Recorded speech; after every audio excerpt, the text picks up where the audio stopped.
Assalamualaikum warahmatullahi wabarakatuh. Seperti yang saya katakan di video sebelumnya, di video ini saya akan menjelaskan bab kedua dengan judul Sumber Ajaran Aswaja An-Nahdiyah. Prosedur perumusan hukum ajaran aswaja dalam tradisi Jam'iyah amat sangat mengandalkan pola pemecahan masalahnya antara pola maudhu'iyah, qanuniyah, dan waqi'iyah, di mana dengan tiga pola ini secara runut masalah dideskripsikan dengan cara melihat berbagai sumber dalil yang sahih atau pasti akan kebenarannya. Sedangkan untuk masalah yang lebih besar dan menyeluruh, dilakukanlah pendekatan luas agar bisa menyiapkan hukum yang fleksibel dan praktis atau siap pakai untuk permasalahan yang lebih besar dan spesifik. Contoh analogi gampangnya gini, ketika ibu ngelarang kita makan permen sebelum makan nasi, maka kita bakalan mikir makan permen aja nggak boleh, apalagi makan jajan pedas sebelum makan nasi. Yang artinya hukum makan permen dan jajan pedas sebelum makan nasi bakalan muncul, yaitu nggak boleh atau haram. Berikut akan diuraikan langkah merujuk, langkah deduktif atau menurunkan hukum dari hal umum ke hal khusus, serta langkah induktif atau menarik kesimpulan umum dari kasus-kasus khusus yang menjadi tradisi keagamaan NU dalam mengembangkan paham ajaran aswaja. Poin pertama yaitu madhab qauli, di mana pendapat atau pandangan keagamaan ulama yang terkenal sebagai ulama sunni dirujuk secara utuh qaulnya dari kitab yang sudah sahih atau diakui kredibilitasnya di dalam mazhab yang dianut, seperti mengutip dari kitab Al-Iqtisad fi Al-I'tiqad karangan Abu Hamid Al-Ghazali yang menyebarkan paham akidah Asy'ariyah, atau kitab yang menghimpun qaul ulama Al-Syafi'i agar tetap terjaga keutuhan paham sunni. Disarankan atau hindari pengutipan qaul dari mazhab yang berbeda.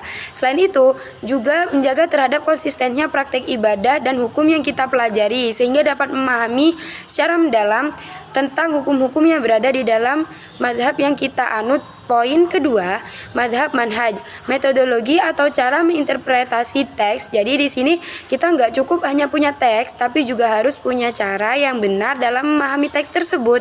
Di sini perlu menyertakan dalil nas berupa kutipan ayat Al-Quran dari mushaf serta prosem Utsmani lengkap dengan petunjuk nama surah dan nomor urut ayat, serta menyertakan terjemahan agama RI. Penukilan matan sunnah atau hadis maka harus berasal dari kitab usulul hadis atau kitab hadis standar, serta mencantumkan narasumber Nabi atau Rasulullah SAW, nama periwayat, atau mempertimbangkan data hasil uji kehujahannya sebagai sahih hasan atau dhaifnya suatu hadis. Dan yang terakhir, dalam pengutipan ijma perlu memisahkan antara ijma sahabi dan ijma mujtahidin, karena selain kekuatan hukum yang berbeda, konteks penerapannya pun juga tak sama, di mana ijma sahabi biasanya dipakai untuk hukum dasar yang berlaku universal dan tetap, sedangkan ijma mujtahidin sering dipakai untuk kasus yang lebih kontemporer atau spesifik dengan perkembangan zaman.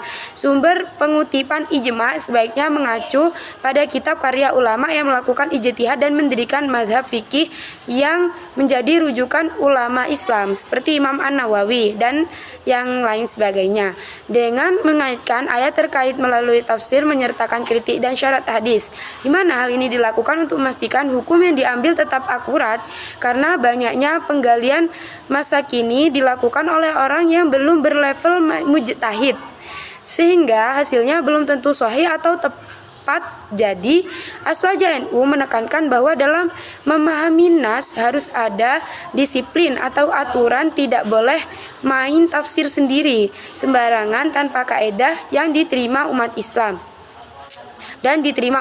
atau ulama sebelumnya. Poin ketiga, pengembangan asas ijtihad madhabi. Operasionalisasi atau cara prakteknya ijtihad madhabi berarti menerapkan prinsip dan metode madhab dalam praktek nyata, bukan sekedar memahami teori, sehingga hukum yang dihasilkan relevan, sahih, dan dapat diaplikasikan dalam kondisi kontemporer. Misal, untuk madhab Syafi'i, masalah baru secara sistematis dipecahkan dengan dukungan ilmu, kearifan, dan metode yang tepat agar hukum yang diambil tetap sahih, relevan, relevan dan aplikatif kayak yang udah dijelaskan sebelumnya, mulai dari merujuk kitab muktabar, cek dalil, integrasi tafsir, evaluasi hadis, menyesuaikan konteks kontemporer, sampai menerapkan metodologi ijtihad madhabi. Untuk hari ini cukup sekian dari saya, kurang lebihnya mohon maaf. Wassalamualaikum warahmatullahi wabarakatuh.